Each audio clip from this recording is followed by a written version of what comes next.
네, 라삐톡에 오신 여러분을 환영하고 축복합니다. 오늘은 고린도후서 13장 4절부터 7절까지의 말씀, 믿음 5번째 시간, 스스로를 검증해 보십시오 라는 제목으로 함께 나누고자 합니다. 그분은 약하셔서 십자가에 못 박혀 죽으셨지만 하나님의 능력으로 살아 계십니다. 우리도 그분 안에서 약합니다마는 하나님의 능력으로 그분과 함께 살아나서 여러분을 대할 것입니다. 여러분은 자기가 믿음 안에 있는지를 스스로 시험해보고 스스로 검증해 보십시오. 여러분은 예수 그리스도께서 여러분 안에 계시다는 것을 알지 못합니까? 모른다면 여러분은 실격자입니다. 그러나 나는 우리가 실격자가 아니라는 것을 여러분이 알게 되기를 바랍니다. 우리는 여러분이 악을 저지르지 않게 되기를 하나님께 기도합니다. 그것은 우리가 합격자임을 드러내려는 것이 아니라 우리는 실격자인 것처럼 보일지라도 여러분만은 옳은 일을 하게 하려고 하는 것입니다. 어떤 길을 가다 보면 너무나 확실하고 선택지가 없어서 어쩔 수 없이 그 길을 가야만 할 때가 있습니다. 또 어떤 길은 가다 보면 선택지가 너무나 많아 어디로 가야 할지 고민에 빠지게 하는 길도 있기도 합니다. 우리 인생을 길이라 비유한다면 과연 어느 쪽일까요? 저는 그리 길지 않은 시간을 살아본 결과 매번 많은 선택할 수 있는 선택지가 있었고 저는 그 선택의 기로에서 매번 고민하고 있던 저를 발견합니다. 이 영상을 보는 여러분은 어떻습니까? 자신의 인생이 너무나 확고하고 변하는 것이 하나도 없어서 확실한 미래를 달려가고 계십니까? 아니면 매 순간마다 일어나는 선택의 순간에 망설이고 계십니까? 한 번은 제가 제주도에 미로정원에 갔던 적이 있었습니다. 그 미로정원은 사람의 키만큼 나무와 잎이 자라고 나무로 된 벽 너머서를 볼 수가 없었기 때문에 매 순간, 매 갈림길에서 선택을 해야만 하는 순간이 찾아옵니다. 그리고 그 선택의 결과에 따라 막힌 길을 향해 그리고 다시 돌아가야만 하는 상황이 오기도 합니다. 또 한 번은 큰 서양식 정원에 갔던 적이 있었습니다. 그 정원은 너무 커서 맨 끝이 보이지가 않았습니다. 그곳은 사방이 뚫려 있어 어떤 길이 어떻게 모양이 되었는지 훤히 보이는 길이 여러 갈래로 있었습니다. 그리고 어느 쪽 길을 선택하든 결국 한 지점으로 모두 이어져 있게 만들어져 있었습니다. 저는 두 가지 예를 들어드렸습니다. 하나는 미로정원, 하나는 서양식 정원.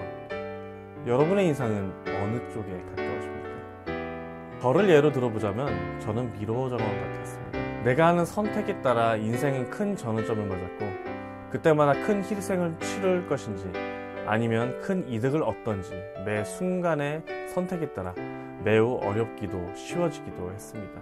서양식 정원처럼 훤히 보이는 길이 있었으면 좋겠지만 대부분 멀리 볼 수 없는 벽이 있었고 저는 매 순간의 선택에 확신을 갖지 못할 때가 있었습니다.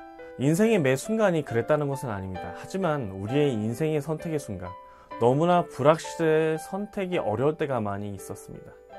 그 어려운 선택의 순간 저는 확실한 근거가 필요했습니다. 그리고 전 그 근거를 고린도후서 15장 5절처럼 예수 그리스도께서 내 안에 계시다는 것에 확신을 두고 나아갑니다.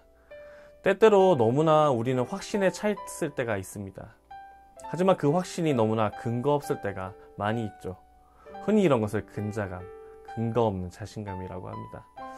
내가 알고 있는 정보가 확실해 누군가를 비방할 때가 있습니다.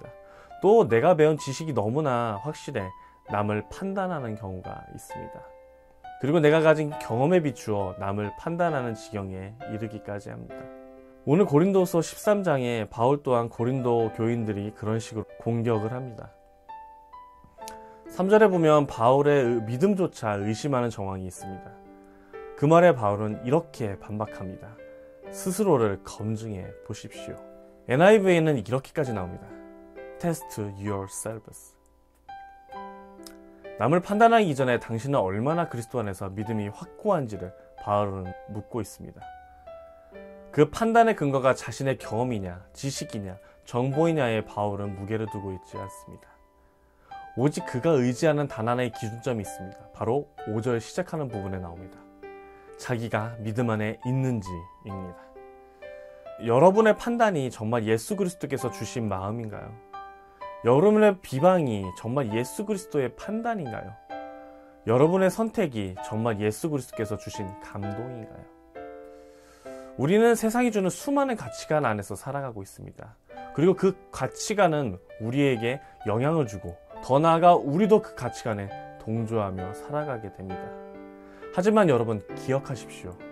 우리는 분명 예수 그리스도 안에 있는 사람임을 믿어야 합니다. 우리가 판단해야 할 기준, 인생이 미로 같아서 안 보일지라도 결코 흔들리지 말아야 할 단 하나, 하나님께서 정말 듣고 계시는 것 같지 않아 너무나 원망스러운 그때 우리가 잊지 말아야 할 단 한 가지, 오직 단 하나 예수 그리스도께서 우리 안에 계시다는 믿음입니다.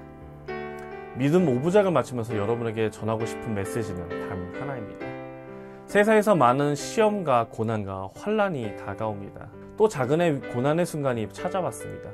바로 코로나로 인한 모든 방면에서의 위기죠. 그리고 이런 위기는 더 자주, 더 빈번하게, 더 강력하게 우리를 위협합니다. 우리는 이때마다 선택해야 합니다. 그리고 그 선택에 따라 갔던 길을 돌아와야만 하고 엄청난 위험을 감수해야만 합니다. 이런 중체되는 순간에 여러분이 의지하고 믿고 확신을 가져야 할 분은 바로 오직 한 분, 예수 그리스도입니다.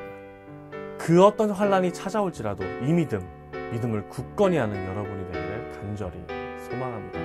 믿음 마지막 시간, 스스로를 검증해 보십시오 였습니다.